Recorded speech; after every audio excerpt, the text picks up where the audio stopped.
నమస్కారం అండి. శ్రీకృష్ణ పరమాత్మ జన్మం ఎత్తాడో లేడో అప్పుడే చిలుపు చేష్టలు ప్రారంభించాడట. దొంగతనం ఆయన వృత్తిగా మారిపోయిందట.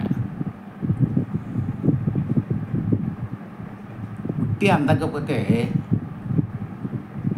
ఒకదాని మీద ఒకటి పీటలు వేసుకొని ఉట్టిని అందుకోవడానికి ప్రయత్నించాడట. అప్పటికీ సాధ్యం కాకపోతే దాని అడుగున కన్నం పెట్టేసి ఉట్టిని పగలగొట్టేశాడట. అలా బాలకృష్ణుడు బాల్య క్రీడలను ప్రారంభించాడు. అలాగే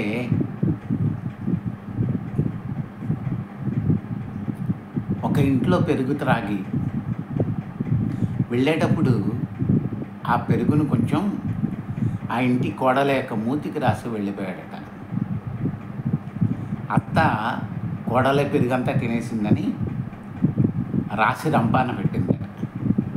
ఇలాంటి చిలుపు చేష్టలు ఎన్నో కృష్ణ పరమాత్మ బాల్యశేషలుగా చేయడం అనేటటువంటిది చేశాడని చెప్తున్నాడు పోతన గారు. అది ఏమిటి అనేటటువంటిది చూద్దాం. ఆడంచని వీరల పెరుగు ఓడకని సుతుడు త్రావి ఒక ఇంచుక తా కోడలి మూతింజరిమిన కోడలు మృత్యునుచు అత్త కొట్టెల తాంగి. ముచ్చు అంటే దొంగ అని అర్థం. కోడలే దొంగ అనుకొని పాపం అత్తగారు ఆ కోడలను పట్టుకొని కొట్టిందట. పెరుగంతా తాగేస్తావని. తాగిందెవరు? బాలకృష్ణుడు. ఆయన చేసినటువంటి చిలిపి పని ఏమిటి? కోడలి యొక్క మూతికి పెరుగును రాయడం. ఆ విషయం తెలియనటువంటి అత్తగారు కోడలను పట్టుకొని తిట్టడం అనేటటువంటిది, కొట్టడం అనేటటువంటిది చేసింది. అలాగే మరొకరి ఇంట్లో ఏం చేశారట? వారిల్లు సొచ్చి కడవల దూరం బగు నెయ్యి త్రావి తుదిన కడవల్ని వీరింట నీసుతుండెడ వారికి వీరికి దొడ్డవాదం బయ్యన్. వారిల్లు సొచ్చి కడవల దూరం బగు నెయ్యి త్రావి తుదిన్ ఆ కడవల్ వీరింట నీసుతుడిడే వారికి వీరికి దొడ్డ వాదయ్యే సతీ. చూడండి ఎంత చక్కగా చెప్తున్నాడు. ఒక ఇంట్లోకి వెళ్ళిపోయి చక్కగా గుమ్మగుమ్మలాడేటటువంటి నేతినంతటిని తాగేశాడట. తాగేసిన వాడు వెళ్ళిపోవచ్చు కదా, వెళ్ళకుండా ఆ పాత్రలని తీసుకుని వెళ్ళి పక్కింట్లో పడేశాడు. ఆ పక్కింట్లో వాళ్ళకి వీళ్ళకి గొడవ, పొట్లాట. వీటంతటికి కారకుడు ఎవరో వాళ్ళిద్దరికీ తెలియదు. అలాగే నీ కుమారుడు చేసేటటువంటి చిలిపి చేష్టల వలన మేము తట్టుకోలేకపోతున్నామమ్మా అని చెప్పేసి ఆ రేపల్లలోని గోపికలందరూ కూడాను గోలగోలగా చెప్పడం అనేటటువంటిది చేస్తున్నారట. ఒక అమ్మాయిని చూశారట. చక్కగా ఎర్రగా బొర్రగా ఉంది కదా. సరేలే, నిన్ను లేపుకుపోతాను, దొంగతనంగా లేప తీసుకొని పోతావు, నాతో వచ్చేస్తావా అని అడిగాడట. ఇలాంటి చిత్రం ఎక్కడైనా ఉందా? నిన్న కాక మొన్న పుట్టాడు వాడు. ఈ పుట్టినటువంటి నీ కొడుకు ఇలా అమ్మాయిని లేవ తీసుకొని పోవడం ఏమిటమ్మా అని చెప్పేసి మరొక గోపిక ప్రశ్నించడం అనేటటువంటిది చేసింది యశోదాదేవిని. అది ఎలాగో ఏమిటి అనేటటువంటిది చూద్దాం. చెలువ చూసి మృచ్యులి అచ్చుగా ఉరికించుకొనుచు అరిగెదా నాతో వచ్చెదవాయని అన్నా ఈ చిరుతడు సుదతి చిత్రమిట్టిది గలదే. ఎందుకంటే విచిత్రమైనటువంటి విషయం ఏమన్నా ఉన్నదా? ఆ అమ్మాయిని చూసి మీ కొడుకు మా అమ్మాయిని చూసి మీ కుమారుడు నిన్ను దొంగతనంగా లేవ తీసుకుని పోతాను, నాతో వచ్చేస్తావా అని అడుగుతాడా? వాడి వయసు అంతా, వాడి ఇదంతా, ఇంతకంటే చిత్రం ఇంకెక్కడన్నా ఉన్నదా అని చెప్పేసి అన్నదట. మరొక విషయం ఏమిటంటే, కొడుకులు లేరని ఒక సతి, ఆ కొడుకులు లేరయ్యా, పిల్లల సంతానం లేదు, ఏమిటో అర్థం కావట్లేదు అని చెప్పేసి అనుకుంటుందట ఒక ఆమె.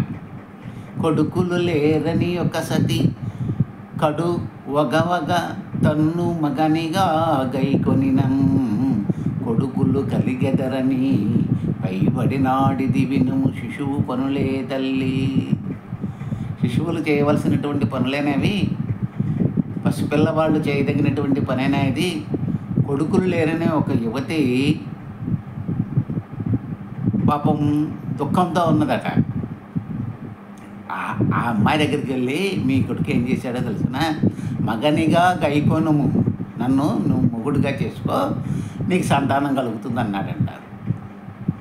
ఈయన పసిబాలుడు కదా, ఆ పసితనంలో చేయవలసిన తగినటువంటి పనులేనా ఇవి? ఇలాంటి పనులు చేస్తున్నాడమ్మా నీ కుమారుడు అని చెప్పేసి అంటున్నారు ఆ రేపల్లెలో ఉన్నటువంటి అందరూ కూడా. మగువా నీ కుమారుడు మా మగవారటు పోవ చూసి మంతనమునకు తగ చీరి పొందునడిగెను, జగముల మున్నిట్టి శిశువు చదువంబడినే. బయటికి వెళ్ళగానే మా మగవారందరూ కూడా బయటికి వెళ్ళంగానే రహస్యం చెప్పాలి నీకు, రమ్మని చెప్పేసి, పడుకుందాం వస్తావా అని అడిగాడట. నీ కుమారుడు, ఇలాంటి కుమారుడు ఎక్కడన్నా ఉన్నాడా లోకంలో అని చెప్పేసి అడుగుతుంది మరొక వనిత. ఇంకొక వనిత ఏమవుతుంది, నా కొడుకు నిద్రపోయాడమ్మా, బాగా ఆడుకొని నీ కొడుకు వచ్చి నా కొడుకు పిలకకి ఆవు తోక కట్టేశాడు, తోక కట్టేసి ఆవుని ఒక్క అదిలించాడు, ఆవు ఏమో రోడ్డు మీద పరిగెడుతుంది, నా కొడుకు ఏమో వెనకాల అలా రోడ్డు మీద ఈడ్చుకుంటూ వెళ్ళిపోతున్నాడు, ఇలా హింస పెట్టడం అనేటటువంటిది తగినటువంటి పనేనా అని చెప్పేసి అందట మరొక వనిత. చూడండి, నమ్మి నిదురవోవ నా పట్టి చుంచు, చంటి పిల్లవాడు అనమాట, మా లేగ తోకతోడ లీల కట్టి విధులందోలే వెలది నీ కొమరుండు రాజబిడ్డడైనా అవ్వా మేలే.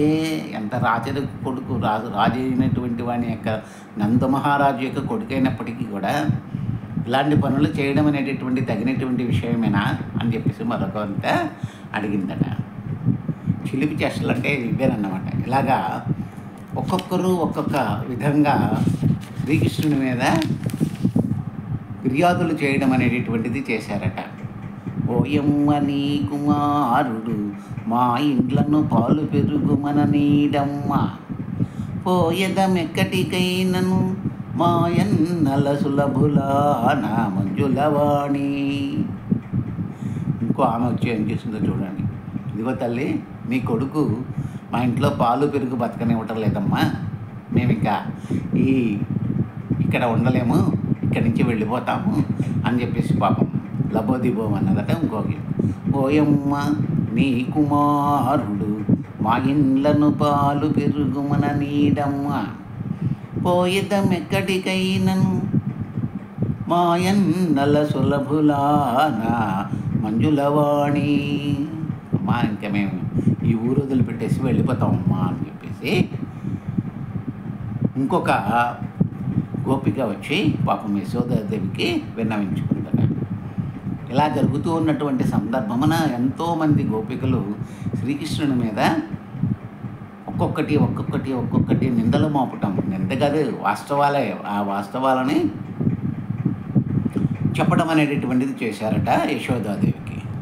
అప్పుడు బలరాముడు అలాగే ఇతర గోపకుమారులందరూ కూడాను శ్రీకృష్ణుని తీసుకుని వచ్చి, అమ్మా వీడు మన్ను తింటున్నాడమ్మా అని చెప్పేసి చెప్పారట.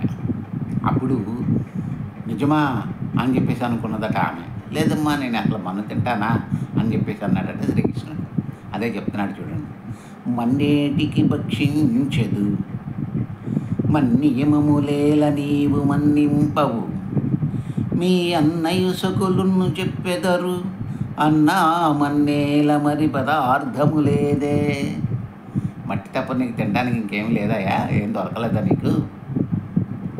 నీ మీద నీ అన్న మిగిలినటువంటి గోపబాలురు అందరూ కూడా వచ్చి నాకు ఫిర్యాదు చేస్తున్నారు.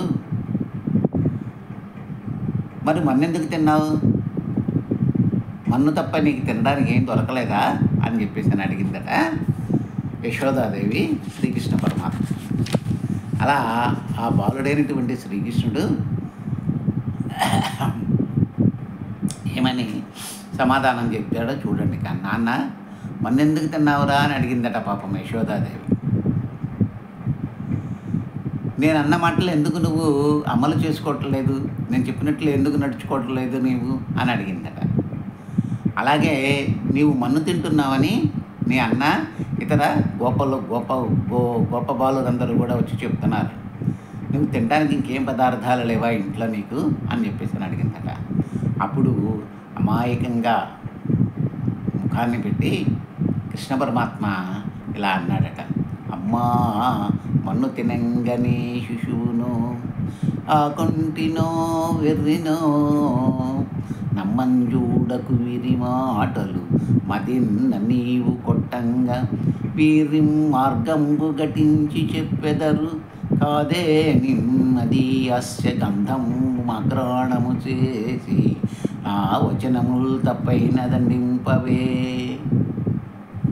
చూడండి ఎలా చెప్పాడు చక్కగా. అమ్మా మన్ను తినంగానే శిశువునే, నేనేమన్నా పసిపిల్లవాడినా ఏమిటి మన్ను తినడానికి? అమ్మా మన్ను తినంగానే శిశువునో ఆకొంటినో వెర్రినో, ఆకలికొని ఉన్నానా ఏంటి నేను వంటి తినడానికి?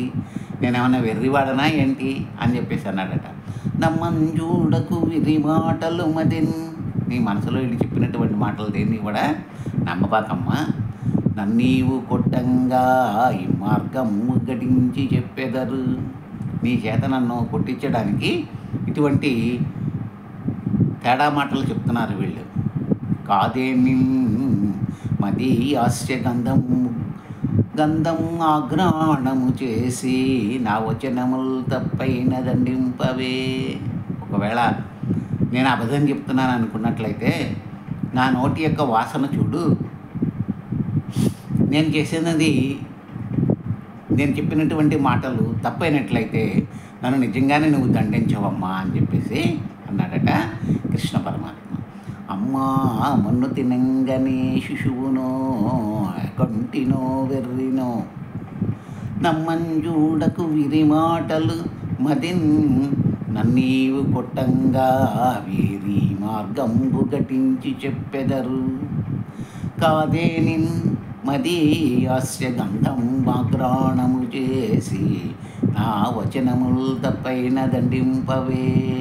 నిజంగానే నేను మన్ను తిన్నాననేటువంటి అనుమానం నీకు ఉన్నట్లయితే ఒకసారి నా నోటి వాసన చూడు, తెలుస్తుంది కదా, అప్పుడు నిజంగా నేను మన్ను తింటే నన్ను నిజంగానే నీవు శిక్షించు, నాకేం అభ్యంతరం లేదని చెప్పేసి అన్నాడట కృష్ణ పరమాత్మ. అని ఒక్కసారిగా ఆయన నోరుని తెరవడం అనేటటువంటిది చేశాడట. ఆ లలితాంగి కనుంగొని బాలుని ముఖమందు జలధి పర్వత వన భూగోళ శిఖి తరణి శశి దిక్పాలాది కరండమైన బ్రహ్మాండంబు. ఎప్పుడైతే శ్రీకృష్ణ పరమాత్మ నోరు తెరిచి చూడమ్మా నేను నిజంగా మన్ను తిన్నట్లయితే నన్ను నిజంగానే శిక్షించు, నాకేం అభ్యంతరం లేదు అని చెప్పేసి అన్నాడట కృష్ణ పరమాత్మ. నేను నిజంగానే మన్ను తిన్నట్లయితే నన్ను శిక్షించు, నాకేం అభ్యంతరం లేదని చెప్పేసి అన్నాడట. అని నోరు తెరవగానే ఆ అమ్మ యశోదాదేవి లోకాలన్నింటినీ కూడా ఆయన నోటిలో చూడగలిగిందటండి. ఆ లలితాంగి కనుంగొనే, ఆ యశోదాదేవి చూసిందట. ఏమని చూసిందట? బాలుని ముఖమందు ఆ శ్రీకృష్ణ పరమాత్మ యొక్క ముఖములో జలధి, జలధి అంటే సముద్రములు, పర్వతములు, వనములు, భూగోళమును, శిఖి అగ్నిని, తరణి సూర్యుణ్ణి, అలాగే శశిని చంద్రుణ్ణి, అలాగే దిక్పాలాది అష్టదిక్పాలకులను, వారితో పాటుగా బ్రహ్మాండాన్నంతటినీ కూడాను యశోదాదేవి ఆ కృష్ణ పరమాత్మ యొక్క నోటిలో చూడడం అనేటటువంటిది జరిగింది అని చెప్తున్నాడు. ఆ లలితాంగికనుంగొనే బాలుని ముఖమందు జలధి పర్వత వన భూగోళ శిఖి తరణి శశి దిక్పాలాదికరండమైన బ్రహ్మాండంబున్, సముద్రములను, పర్వతాలను, అరణ్యాలను, వీటన్నిటితో నిండినటువంటి భూగోళాన్ని, అగ్నిని, సూర్యుణ్ణి, అలాగే చంద్రుణ్ణి, అష్టదిక్పాలకులను అందరినీ కూడాను ఆమె అతని యొక్క ఆ నోటి ద్వారాలో దర్శించడం అనేటటువంటిది చేసిందట. ఎంత భాగ్యురాలో ఆమె, ఎంత మహత్తరమైనటువంటి మహిమ కలిగినటువంటి ఆ పరమాత్మని యొక్క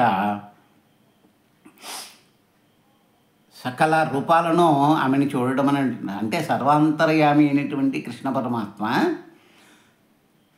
సర్వాంతర్యామి అయినటువంటి కృష్ణ పరమాత్మ యొక్క నోటిలో నుండి సర్వ ఖగోళమంతా కనిపించిందట, బ్రహ్మాండమంతా కనిపించిందట. బ్రహ్మాండ భాండములన్నింటినీ కూడా అతని యొక్క నోటిలో యశోదాదేవి చూడడం అనేటటువంటిది చేసిందట. కలయో వైష్ణవమాయయో ఇతర సంకల్పార్థమో సత్యమో తలపన్నీరకయున్నదాననో యశోదాదేవిని కానో పరస్థలమో బాలకుడంతా ఈతని ముఖస్తంభై అజాండంబు ప్రజ్వలమైండుటకేమి హేతువు మహాశ్చర్యంబు చింతింపగన్. ఒక్కసారిగా ఆమె మనసులోదట, మదిలోనేదట. ఏమైందట?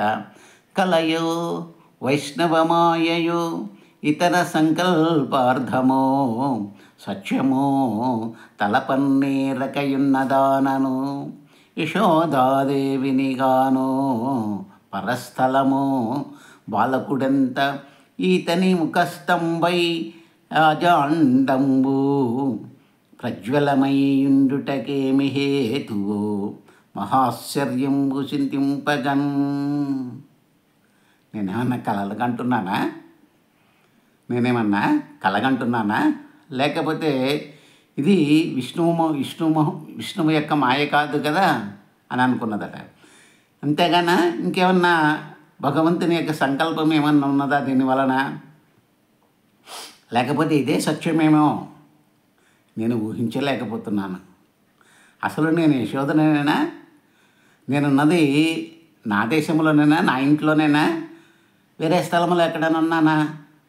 లేకపోతే ఈ కుర్రవాడెంత, ఈ పిల్లవాడెంత, వీని నోట్లో బ్రహ్మాండమంతా వెలుగులు చింపుతూ ఉండడానికి కారణం ఏమిటో అని ఆలోచించి ఆశ్చర్యపోయి విభ్రాంతురాలైపోయిందట ఆమె.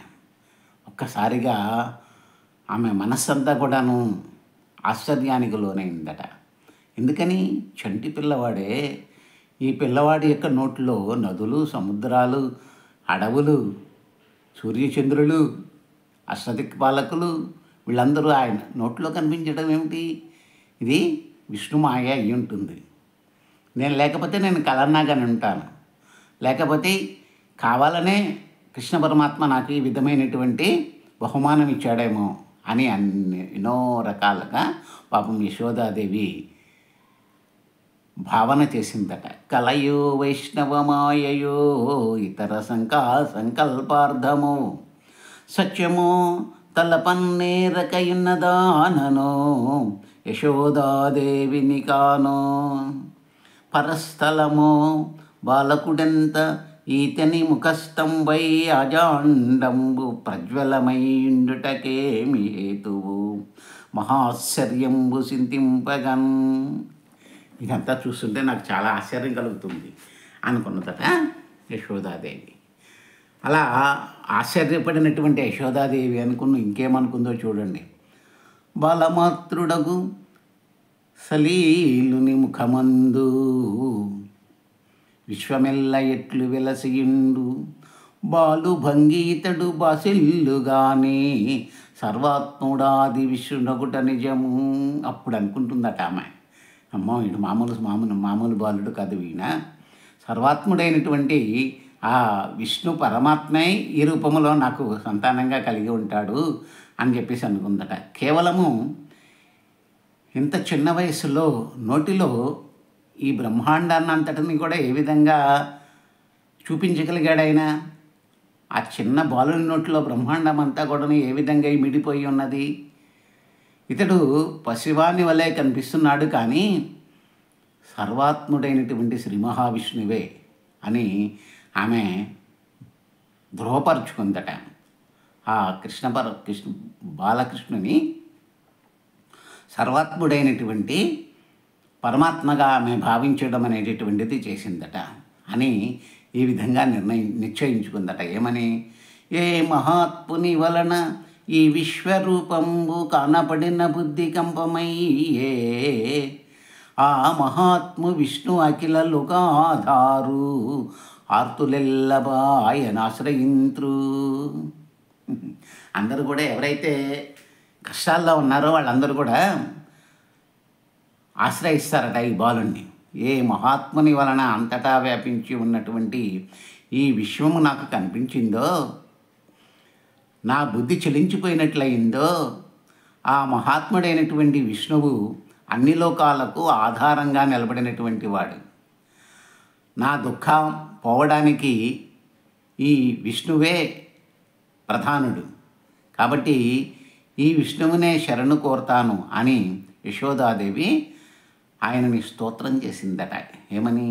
ఏ మహాత్ము వలన ఈ విశ్వం, ఏ మహాత్ముని వలన ఈ విశ్వరూపంబు గనబడిన బుద్ధి కంపమయ్యే ఆ మహాత్ము విష్ణు అఖిల లోకాధారు ఆర్తులెల్లబాయ ఆశ్రయింతు. నా మనసులో ఉండేటటువంటి కష్టాలన్నీ కూడా తీరిపోయే విధంగా, బాధలన్నీ కూడా తీరిపోయే విధంగా ఈ పరమాత్మను నేను ఆశ్రయించుకొని ఉంటాను అని చెప్పేసి అనుకున్నదట. నా మగడు నేను గోవులు ఈ మందయు గోపజనులు ఈ బాలుని నెమ్మోమున ఉన్న విధముగని ఏమరితిమి గాని ఈశుడితడు మాకు. ఈ బాలుని ముఖాన్ని చూసి నేను, నా భర్త, ఈ రేపలలో ఉన్నటువంటి గోపీ జనములందరూ కూడాను, చివరికి ఆవుల మందలు కూడాను అతని ముఖమును చూసి ఇతడు బాలుడు అని భ్రాంతి పడడం జరిగింది. ఇతడు మా అందరికీ కూడా బాలుడు కాదు, ప్రభువే.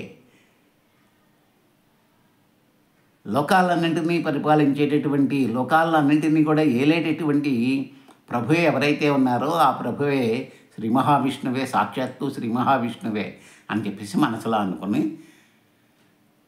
కొంచెం శాంతం వహించిందట యశోదాదేవి. నా మగడు నేను గోవులు ఈ మందయు గోపజనులు ఇబ్బాలుని నెమ్మోము నన్ను ఉన్న విధముగని ఏమరితిమి గాని ఈశుడితడు మాకు. ఇతడే మాకు పరమాత్మ. ఆ పరమాత్మ తత్వాన్ని నేను ఇంతవరకు తెలుసుకోలేకపోయాను. నిజమైనటువంటి పరమాత్మ ఈ శ్రీకృష్ణుడు, ఈ కృష్ణుడే, ఈ బాలుడే అని చెప్పేసి దృఢం పరుచుకుందట యశోదాదేవి. ఆ తర్వాత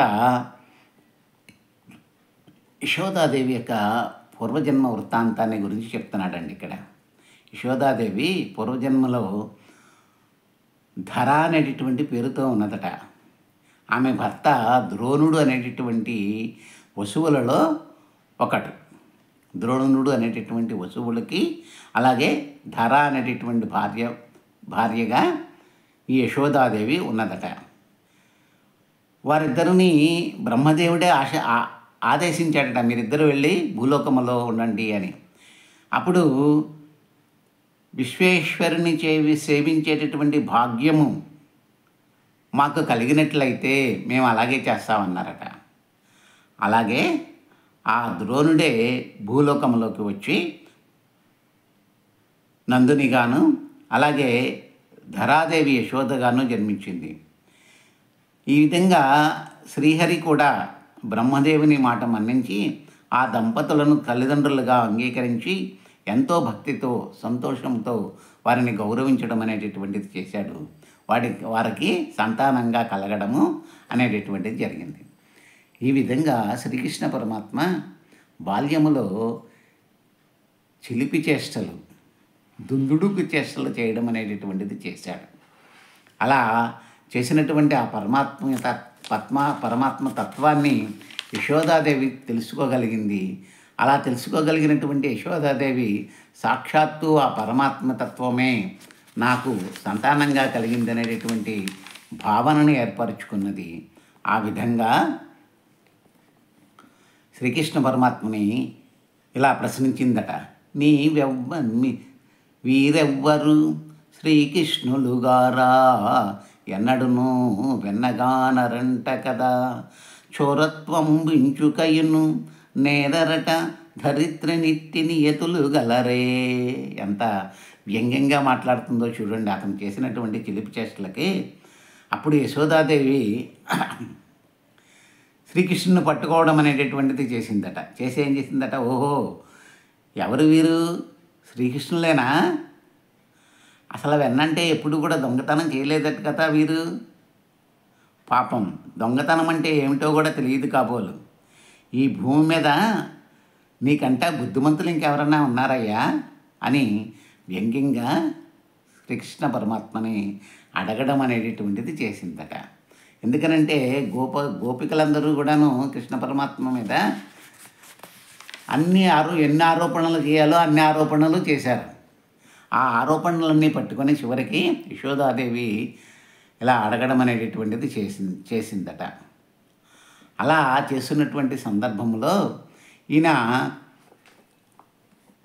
తన యొక్క మహిమలను చూపించడానికి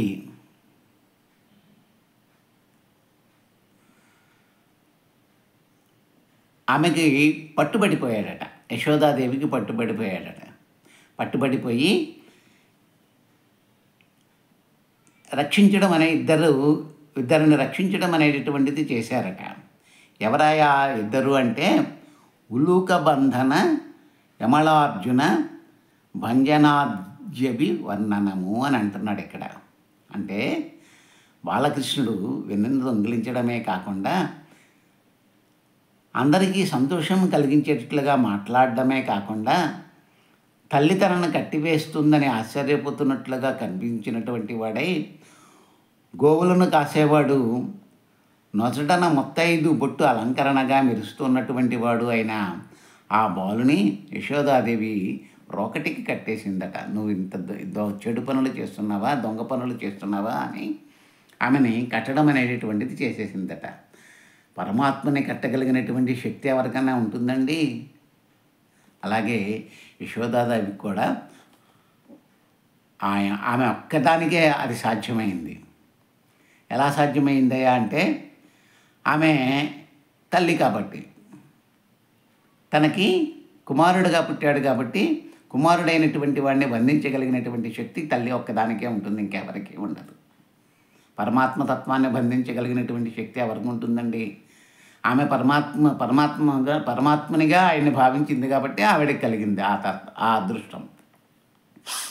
చిక్కడు సిరిగౌగిటిలో చిక్కడు సనకాది యోగి చిత్తాబ్జములందు చిక్కండు శృతి లతికావలికిన్ చిక్కెనతడు లీల తల్లి చేతరోలం. ఆ గోపబాలుడు లక్ష్మీదేవి కౌగిటిలో కూడా చిక్కలేదట. అలాగే సనందాదులైనటువంటి మహాయోగుల యొక్క హృదయాలలో కూడా దొరకలేదట. ఉపనిషత్తుల్లోనూ అసలే దొరకలేదట ఆయన.